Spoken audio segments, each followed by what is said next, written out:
चर्चा करते हैं एडम गिलक्रिस्ट के बड़े बयान के बारे में जो उन्होंने आईपीएल की टीमों पर करा है। ग्लोबल डोमिनेंस का उन्होंने बोला है कि आईपीएल की टीम अब पूरे वर्ल्ड में जा जाके लीग्स में टीम खरीद रही है और ग्लोबल डोमिनेंस की तरफ जा रही है। बिल्कुल, उन्होंने जो कहा है कि Mumbai Indians, KKR, Delhi Capitals, ये तीन ऐसी टीमें हैं जिन्होंने यूएई में होने वाली जो T20 लीग है उसमें इन्वेस्टमेंट किया है। और इसके अलावा 6 टीमें हमारी आईपीएल की ऐसी हैं जिन्होंने साउथ अफ्रीका में जो लीग होनी है T20 की उसमें इन्वेस्ट किया हुआ है। उन्होंने टीमें खरीदी हुई हैं, फ्रेंचाइजी ओनर्स हैं वो।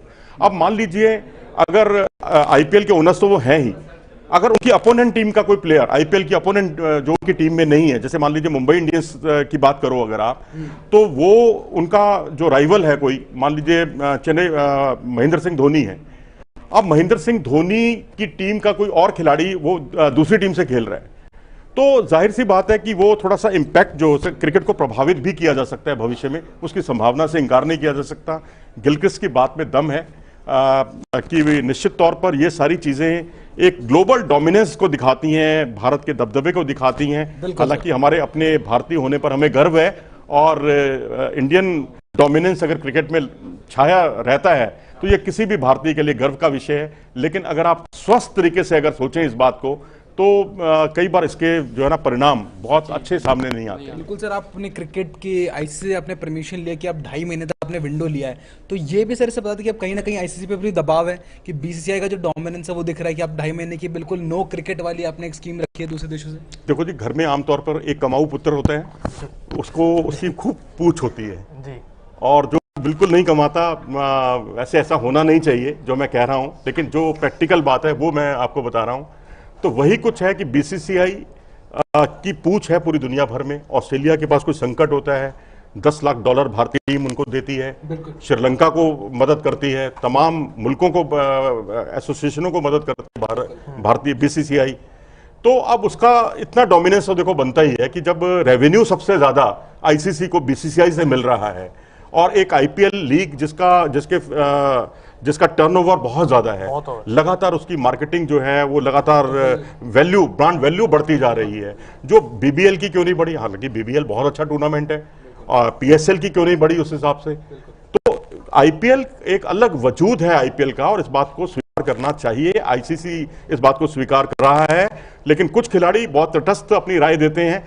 ग्लोबल डोमिनेंस की बात मैं मानता हूं, लेकिन अगर दबदबा बढ़ रहा है तो ये स्वाभाविक है। बिल्कुल, और सबका अपना अपना पर्सपेक्टिव है कहने का और चीज़ें देखने का। हम तो यही बात है कि इसी वजह से किसी प्लेयर को या किसी जो क्रिकेट एक्सपर्ट होते हैं उनको कोई चीज़ ज़्यादा बुरी लग जाती है या कोई चीज़ बिल्कुल पॉजिटिव वे में ले जाते हैं। लेकिन एक बात एडम गिलक्रिस्ट काफी हद तक सही है, जो उन्होंने सही बोली है, मैं समर्थन करता हूँ कि डोमिनेंस जो उन्होंने एक वर्ड यूज करा है, एक वो शेयर डोमिनेंस हमें पूरे वर्ल्ड क्रिकेट में हमें देखने को मिलती है आईपीएल की। चाहे वो आप किसी पर्सनल क्रिकेट, इंडिविजुअल क्रिकेटर की ग्रोथ के बारे में कीजिए कि उसका जो क्रिकेट ग्रो हुआ है, चाहे आप किसी डोमेस्टिक प्लेयर की क्रिकेट ग्रोथ के बारे में कीजिए, तो आईपीएल ने वर्ल्ड को ग्लोबली रेवेन्यू वाइज भी इफेक्ट किया है और प्लेयर की परफॉर्मेंस वाइज भी काफी इफेक्ट किया है। अब आपको याद होगा, ऑस्ट्रेलिया, इंग्लैंड और भारत तीनों मिलकर जो है, तीनों देशों के जो बोर्ड थे वो पूरी तरह से आईसीसी के हाथ से चाबी लेना चाहते थे कि हम पूरी तरह से ऑर्गेनाइज करेंगे और हम रेवेन्यूज जो है वो ज्यादा से ज्यादा जनरेट करके देंगे और वो सब में बटेगा।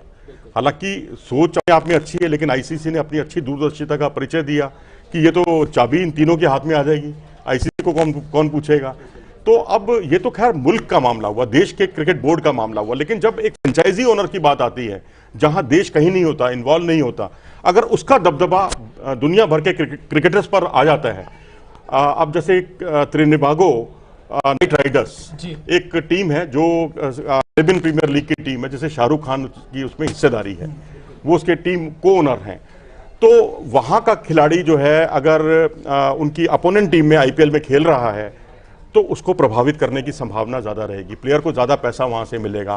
क्योंकि डेविड वार्नर का जो एक बयान आया था ना, वो बहुत ही जो एडम गिलक्रिस्ट ने जो बात कही है कि डेविड वार्नर इस सीजन में बीबीएल से हट सकते हैं और यूएई के लीग को अपना सकते हैं, तो उसके बाद ये उन्होंने बात रखी है।